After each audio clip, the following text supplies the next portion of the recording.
Hello aspirants, Bibhas one educational ফাউন্ডেশনের আরেকটি current অ্যাফেয়ার্সের ক্লাসে তোমাদের স্বাগত জানাই।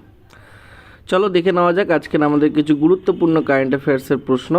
চলো আজকের আমাদের প্রথম প্রশ্ন আছে, the prime minister Modi independence day address on 15 August 2026 introduced which framework of 7 streams of national strength?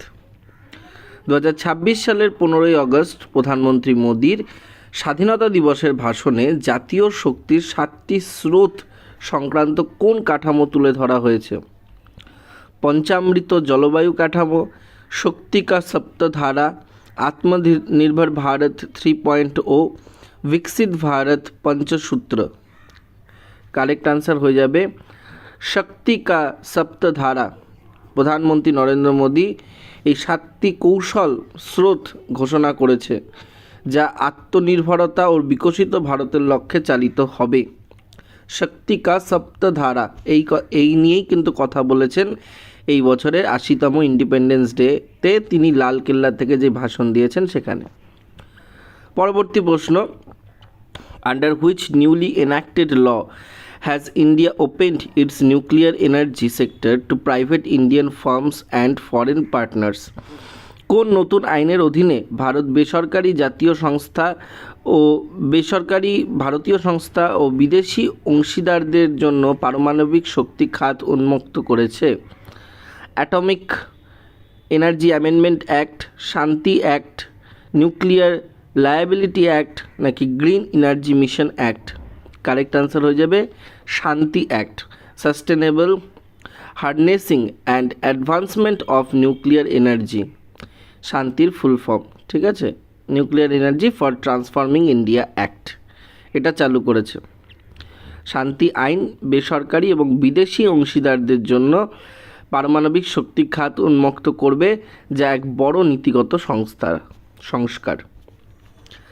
পরবর্তী প্রশ্ন, by which year has India set a target of 100 gigawatt of nuclear power capacity combining indigenous reactors and small modular reactors? ভারত স্বদেশী চুল্লি ও small modular reactor সমন্বয়ে কোন সালের মধ্যে 100 গিগাওয়াট পারমাণবিক শক্তি ক্ষমতার লক্ষ্য স্থির করেছে? 2032, 2040, 2047 নাকি 2070?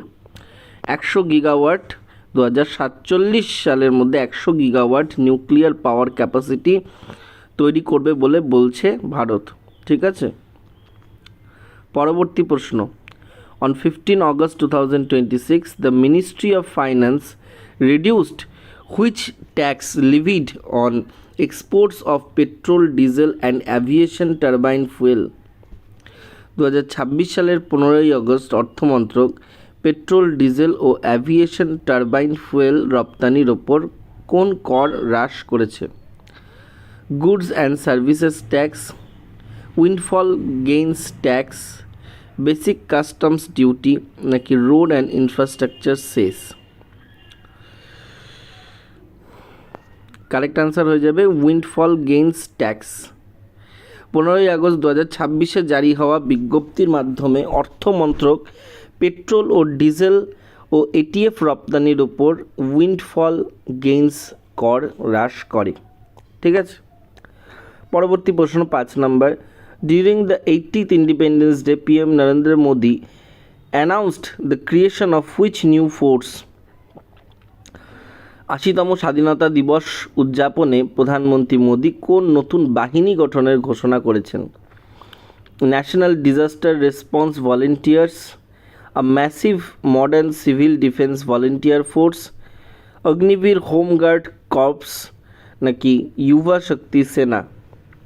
কারেক্ট আনসার হয়ে যাবে a massive modern civil defence volunteer force. Civil defence 15ই আগস্ট 2026 লালকেল্লায় প্রধানমন্ত্রী একটি বৃহৎ আধুনিক সিভিল ডিফেন্স স্বেচ্ছাসেবক বাহিনী গঠনের ঘোষণা করেছেন। নেক্সট প্রশ্ন 6 number, on 13th August 2026, the Ministry of Defence signed a contract worth about 1,577 crore with Tata Advanced System Limited and which other company for loitering munitions? 2026 সালের 13ই আগস্ট প্রতিরক্ষা মন্ত্রক টাটা অ্যাডভান্স সিস্টেমস লিমিটেড ও অন্য কোন সংস্থার সাথে প্রায় 1,577 কোটি টাকার লয়টারিং মিউনিশন চুক্তি স্বাক্ষর করেছে? কারেক্ট আনসার হয়ে যাবে এনআইবিই প্রাইভেট লিমিটেড। এনআইবিই প্রাইভেট লিমিটেডের সাথে প্রতিরক্ষা মন্ত্রক একটা লয়টারিং মিউনিশন সরবরাহের চুক্তি স্বাক্ষর করেছে। পরবর্তী প্রশ্ন 7 নম্বর, দ্য সঙ্গীত নাটক একাডেমি ফেলোশিপ বা academy Ratna and award academy পুরস্কার for 2024-25 were conferred at Vigyan Bhavan, New Delhi on which date? Correct answer হয়ে যাবে 13th অগস্ট। 13ই আগস্ট রাষ্ট্রপতি 2026-এ বিজ্ঞান ভবনে 155 জন শিল্পীকে সঙ্গীত নাটক একাডেমি ও ফেলোশিপ পুরস্কার প্রদান করেছেন। এটা গুরুত্বপূর্ণ ভীষণ। পরের প্রশ্ন, scientist from Delhi university recently discovered 3 new species belonging to which amphibian group of northeast India?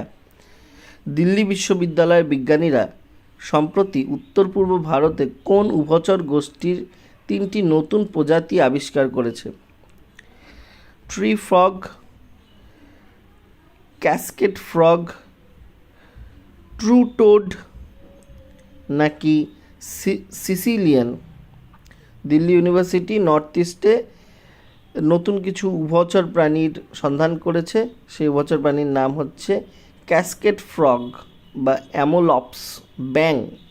ঠিক আছে, দিল্লি বিশ্ববিদ্যালয়ের বিজ্ঞানীরা উত্তর পূর্ব ভারতে 3টি নতুন ক্যাসকেড ফ্রগ প্রজাতি আবিষ্কার করেছেন, যেটাকে অ্যামোলপস আমাচ্চি বলা হয়, এক প্রকারের ব্যাং আর কি। ঠিক আছে, পরবর্তী প্রশ্ন, The Union Home Minister Amit Shah launched the Gramin Gyan Setu app to connect rural libraries in which Lok Sabha constituency? কেন্দ্রীয় স্বরাষ্ট্রমন্ত্রী অমিত শাহ গ্রামীণ বিজ্ঞান সেতু অ্যাপ চালু করেছেন কোন লোকসভা কেন্দ্রের গ্রামীণ গ্রন্থাগারগুলিকে সংযুক্ত করতে? বারাণসী, গান্ধীনগর, ভোপাল নাকি লখনৌ? কারেক্ট আনসার কি হয়ে যাবে? কারেক্ট আনসার হয়ে যাবে Gandhinagar. Amit Shah launch the Gramin Gyan Setu app connect rural libraries in Gandhinagar Lok Sabha constituency with a larger book network aiming to widen access to reading resources in villages. গ্রামে পড়াশোনা করার জন্য একটা বৃহত্তর গ্রন্থ নেটওয়ার্ক যুক্ত করতে চলেছেন গ্রামীণ জ্ঞান সেতু অ্যাপের মাধ্যমে। এই ছিল আজকের আমাদের 10টি গুরুত্বপূর্ণ কারেন্ট অ্যাফেয়ার্সের প্রশ্ন। পরবর্তী ক্লাসে তোমাদের সাথে দেখা হচ্ছে আরও নতুন 10টি গুরুত্বপূর্ণ কারেন্ট অ্যাফেয়ার্সের প্রশ্ন নিয়ে। ততক্ষণ পর্যন্ত তোমরা ভিডিওটিকে লাইক করো, শেয়ার করো, আর বিভাস ওয়ান এডুকেশনাল ফাউন্ডেশনের ইউটিউব চ্যানেলকে অবশ্যই তোমরা সাবস্ক্রাইব করো। Thank you so much.